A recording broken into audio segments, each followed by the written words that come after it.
Tonight on To The Point, a disturbing trend. For the third time in 1 week, teens lead local police on high-speed chases. One ended in a deadly crash. What law enforcement says is the real issue and what they're asking for. Tracking the dangerous heat and our first stretch of 100s, an updated forecast on how long this heat sticks around. Plus, a crackdown at the border. President Biden plans to restrict asylum requests. And later, serving Italian food for more than 20 years in Sacramento. The secret behind Sampino's success. Good evening. Thank you so much for joining us tonight. On To The Point, I'm Alex Bell, and we start with breaking news. A grass fire is burning in Sacramento County near the light rail along Folsom Boulevard and Power Inn. Firefighters are on scene, and ABC 10's Luke Cleary just arrived within the hour. Luke, what have you learned so far tonight? Hey Alex, yeah, we're here on scene of a fire where crews are still mopping up. Just to give you a reference of where we're standing, we're just south of Folsom Boulevard near those railroad tracks, as you mentioned, and that's Granite Regional Park just due south of me. But in any case, you could see here fire crews continuing to mop up this fire that broke out in a homeless encampment and then spread to some nearby vegetation. They're really hosing down that vegetation there in an effort to make sure that that fire does not reignite. And as you can see where we're standing right now, this is along the railroad. Both Union Pacific and the light rail have had to suspend their operations because they have some hose lays here on the railroad tracks. Now, this is the second incident that we've responded to, our ABC 10 crew, but one of many that Sacramento Fire Department and Sac Metro Fire District have had to respond to here today, with very hot temperatures and dry fuels, grassy fields breaking out on fire. In fact, we were just at a fire in North Natomas that spread to about 1.5 acres today. That fire started due to a vehicle fire that, again, spread out into a dry, grassy field very quickly, putting some structures at risk, people's homes at risk. Alex? All right, Luke, thank you so much. And just moments ago, this fire started in Sacramento along I-80 and Watt Avenue. The westbound ramp near Watt is closed right now. And crews also just put out this grass fire in Natomas that Luke was just talking about. It happened off Del Paso Road. Crews were called out to the area because of a car fire. Flames spread to nearby grass and threatened homes. Thankfully, no one was hurt. And then fire crews in Sacramento also put out this house fire in Citrus Heights this afternoon. This just off Greenback Lane. One eastbound lane is closed between Peoria Drive and Terrell Drive. The cause of this fire is under investigation. And this fire comes as Northern California faces severe heat. This is a live look outside right now at downtown Sacramento. I want to go over to Chief Meteorologist Monica Woods, who is tracking the latest conditions for you. Grass fires are really going to be a struggle here as we deal with this excessive heat. So much of that fuel drying out. This excessive heat warning in place until Thursday at 8 p.m. So fire danger is just one of the many impacts we'll be tracking, as well as heat illnesses and outdoor activities. Highs for today in the 100s through much of the valley. The outlier here, Modesto at 99, near 80 for San Francisco, 90s for the foothills, and close to 80 for the Sierra. Northwest winds still going at 15 to 20 miles per hour straight down the valley. Those are dry, warming winds. They compress as they head through the valley, and they warm us up quickly. We're up 15 to over almost 25 degrees from yesterday at this point, and that's putting our temperatures deep into the 90s. Still at 100 from Marysville. We're in the 80s and 90s through the foothills and still close to 80 up top for the Sierra. As you can see, still warm for tonight. Lows only dropping to near 70, so it's going to be a quick jump up to our peak heat tomorrow. Some of the things we'll be tracking is the hottest time of day between 4 and 6. Stays warm overnight, and that elevated fire danger. All right, Monica, thank you so much. And she will have your full forecast coming up after the break. And I know we're going to sound like a broken record, but listen, heat, you need to take it serious. You need to take precautions because it can be deadly. I know we say this over and over, but a doctor we spoke with says that during heat waves, they typically see an increase in heat-related illnesses. So it is important to stay hydrated. They recommend avoiding peak hours of the day from 10 a.m. to 5 p.m. Make sure you exercise earlier or later in the day. And of course, bring water with you if you are going to be outdoors. Dehydration can then turn into heat exhaustion, and then that can turn into heat stroke. So heat stroke's definitely the most concerning heat-related illness, and so that's when people start to have neurologic symptoms, so confusion, altered mental status.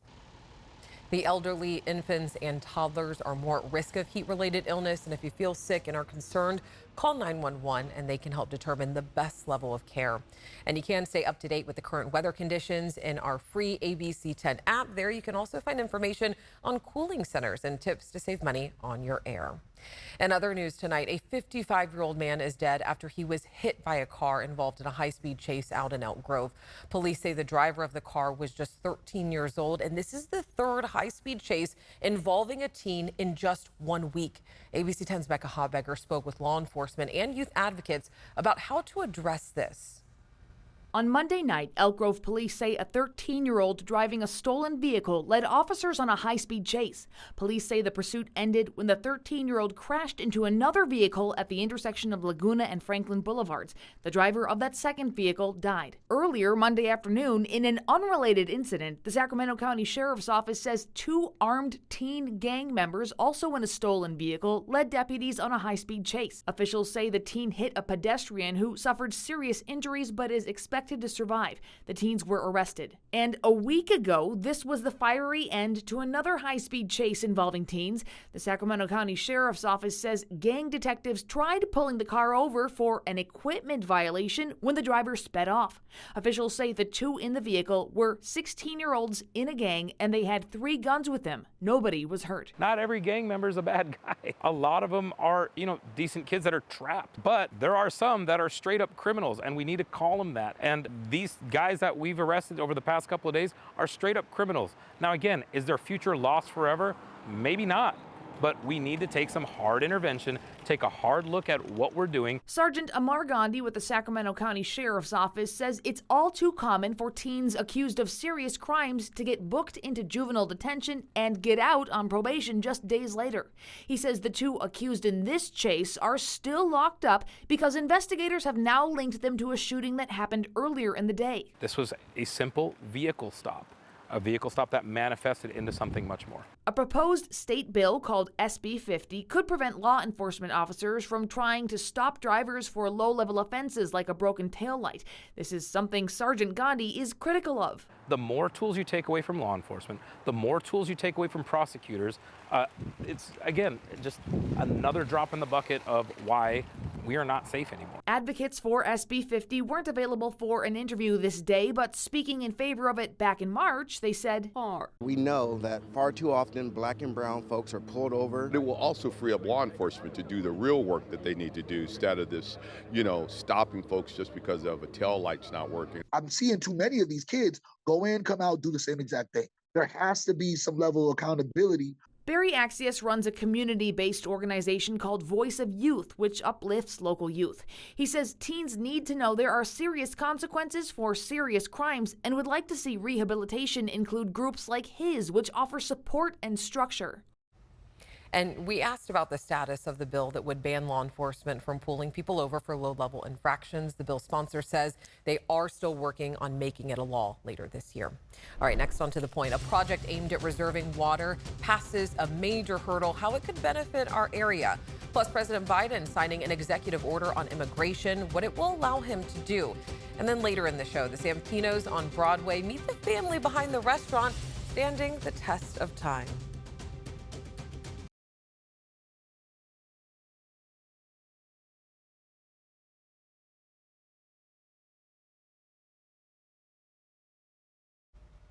The site's reservoir project has been approved by the Yolo County Superior Court, and this was one of the hurdles needed to move the project forward. The reservoir will capture water during wet seasons and store it for use during drier seasons. When it's completed, it's expected to hold enough water for 3 million households, and it is estimated to cost about $4 billion to complete. All right, I want to get you over to Chief Meteorologist Monica Woods. Headline of the day, no doubt, is, of course, this warm weather that we've been seeing. Dangerous, could be deadly. And then, the wind today, not helping at all. Right, and that, especially for firefighters. Yeah. You can't help but think of how those winds are hampering any of the firefighting efforts that we've been tracking throughout the course of the afternoon and even into the early evening. Excessive heat warning in place until Thursday evening. One of the things that we are tracking is that fire danger heat advisory in place for the Bay Area. That continues through Thursday evening as well. Now, we'll see a little bit of relief by the end of the week, but take a look at the weather risk outlook as we continue to dig deeper into this heat wave. Thursday, last day of excessive heat. Friday, cooler but still above average. And now new is by the end of the weekend, we start another warming trend, which will take us right back into the 100s early next week. Record highs for tomorrow. You can see we're going to be very close to them. And this time of year, when we talk about near record highs, that is definitely in dangerous territory. Fire potential now elevated through early next week because of the warm temperatures, the low humidity, and those dry north winds. High pressure ridge building in overhead. That's sinking, warming air, and it just basically puts a dome of warmth over us, with our major heat risk continuing through Wednesday and Thursday. Now we'll back off on that heading into our Friday and Saturday outlook. By Sunday, we're starting to see that build back. So by Monday, we're right back in the 100s. Highs in the 80s up top for the Sierra, 90s and 100s for the foothills, and warm across the coast, highs in the 70s. Overnight lows only dropping into the mid 60s to near 70 as we head into tomorrow morning, giving us a big jump start on that warmth. Slight chance of a thunderstorm on Thursday for the Sierra during the afternoon, but otherwise it's all about the hot temperatures here. There you have it. Monday and Tuesday, right back near 100 again. Next, on To the Point, what's inside President Biden's new plan to address the border crisis? Plus, California Forever wants to add a park to their new city plans, how much it could cost, and when it could vote.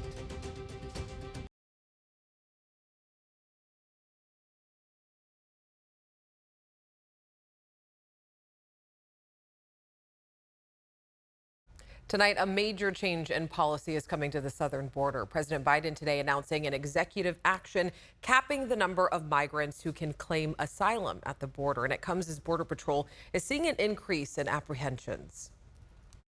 Under the new southern border policy, after 7 days in a row of more than 2,500 Border Patrol apprehensions, migrants crossing the border for asylum would be turned away. The U.S. would only start accepting migrants claiming asylum again after there have been 14 days in a row of 1,500 apprehensions or less. There are exceptions for children crossing alone. But if an individual chooses not to use our legal pathways, if they choose to come without permission and against the law, they'll be restricted from receiving asylum and staying in the United States. The plan only applies to unscheduled arrivals at the border. Migrants who make an appointment can still claim asylum. Senate Republicans slamming Biden's timing. Why didn't you do this in 2021? Why didn't you do this in 2022? It's a little late. This is a conversion based on the proximity of the next election. In February, there was almost a bipartisan deal in place addressing border security, but then Republicans rejected it at the urging of former President Donald Trump. The Republicans are more concerned about keeping this as a campaign issue than they are about governing and solutions. The border is a hallmark campaign issue for Trump. Who the hell would keep an open border? Who on earth can want open borders? We're going to end all of that stuff. Democrats warn Biden's plan could backfire. Being tough on the border, harsh enforcement policies, it's a mistake that Democrats make way too often. A spokesperson for the American Civil Liberties Union says they plan to sue, saying this ruling puts thousands of lives at risk. The White House says the Department of Justice will be ready to defend any litigation. Opening statements began today, on Hunter Biden's gun trial. A jury will weigh whether to convict him on 3 felony charges. Prosecutors say back in October 2018, Hunter Biden illegally purchased a Colt revolver while he was addicted to drugs and lied about his addiction when he filled out this federal form. His lawyers argue that the form was not clear about the terms user or addict, so he didn't knowingly lie, saying he had just completed a 12-day rehab program. The judge expects the case to go through at least June 14th. California Forever is proposing a new regional sports complex in Solano County. It will be part of the proposed new city between Rio Vista and Travis Air Force Base that's funded by Silicon Valley billionaires. The proposed complex, called Solano Sports Complex, would be a multi-sport facility for youth and adult sports. They say the goal is to host sport camps, leagues, and tournaments locally and regionally. And we asked how much this complex could cost. Representatives couldn't give us an exact cost, but say it will be in the millions. They say the funds won't come from taxpayer dollars, but it would still need voter support to move forward. Up until then, we have associated and actually identified and deposited $500,000 into a local account that will be used. The first $100,000 will be used with the community working group to start actually facilitating the design and the communication of what the sports complex will look like. California Forever says it has the signatures needed to appear on the November 2024 ballot. And this is an initial step before the project could be approved. There are several people who oppose the project, including the group Solano Together. You can read more about the project and the impact it could have on our website, abc10.com. If you have been down Broadway in Sacramento, you know it's been going through some changes. Many businesses shut down in the area, but there are still a few that have stayed through all of it, like Sampino's Kitchen at Joe Marty's. Tonight, I want to introduce you to the Sampino family. They have been serving Italian classics for decades and share why their historic restaurant is staying right on Broadway. Tradition. I worked for my uncle in the meat business in the butcher shop. I wanted to be next to my dad. My dad would give me jobs like grind meat, tie noisettes, and fillet fish. Giovanni was, what, five years old or something like that, and he loved to work with us. I just wanted to be around. It's what the Sampinos have passed down, generation after generation. The family's name synonymous with good food and hard work in Sacramento. I was selling cherries and tomatoes out of my car. I took 400, made 800, turned 800 into 16, and then grew from there. Hard work, what Michael Sampino learned from his dad, Bill, and it got him his first storefront on 16th and F Street, Sampino's Town Foods. So I come walking in that one day, and Mike's got a sledgehammer in his hand. He's knocking a wall out. And he said, "Dad, you've always wanted your own business. We're going to do it." And that's how it started. The storefront turned into a delicatessen that's been serving Italian classics for almost 20 years. But Michael wanted more, and he bought this building on Broadway. We acquired it in 2017, April 14th, and we're the fifth family to own it since 1938. Not just a restaurant, but a piece of history. Joe Marty was from Sacramento. A name and a bar that's been around decades. Once catering to fans and players at Edmond Stadium on Broadway, now a Target. But the Sampinos wanted to keep some things the same. The old school people of Sacramento and people that are of Sacramento remember this was Italian. I just wanted to go back to the original idea.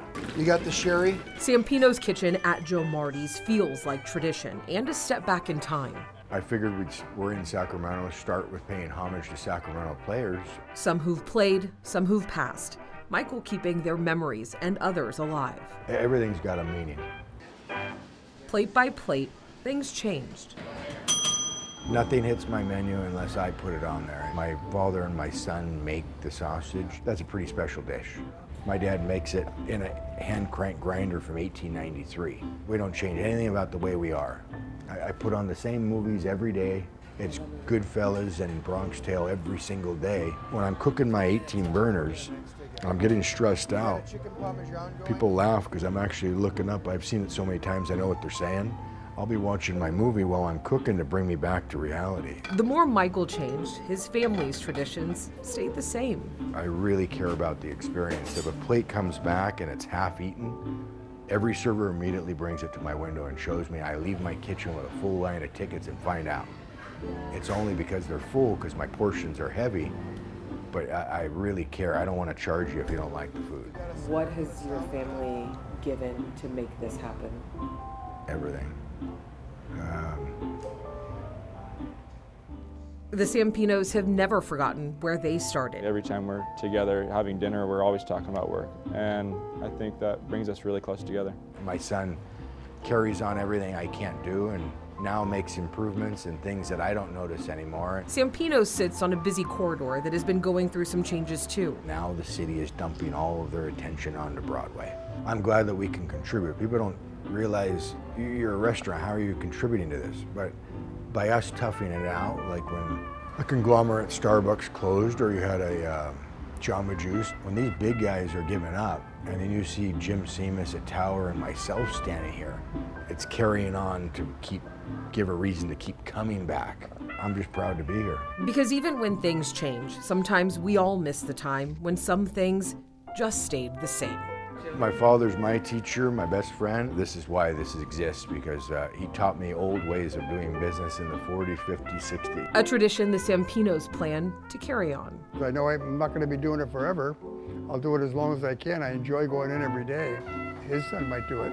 I think there's a lot of things in the fire right now, and there's no limit to what it can be. I have to tell you, if you stop by their deli on 16th and F, I have to recommend the roast pork sandwich. It is absolutely phenomenal. You'll never find anything like it anywhere. And if you want dinner reservations at their Broadway location, they recommend that you go to their website and you book online. We're back after this short break.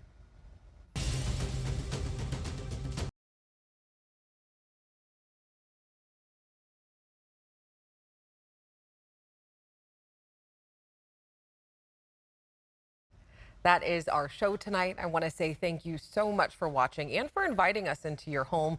We know it's going to be a hot next couple of days, so make sure that you stay cool and you stay safe. You can stay up to date with our weather alerts on our ABC 10 app or at abc10.com. And remember, strangers are people we just haven't gotten the chance to meet yet, so take the time to get to know someone. Have a great night.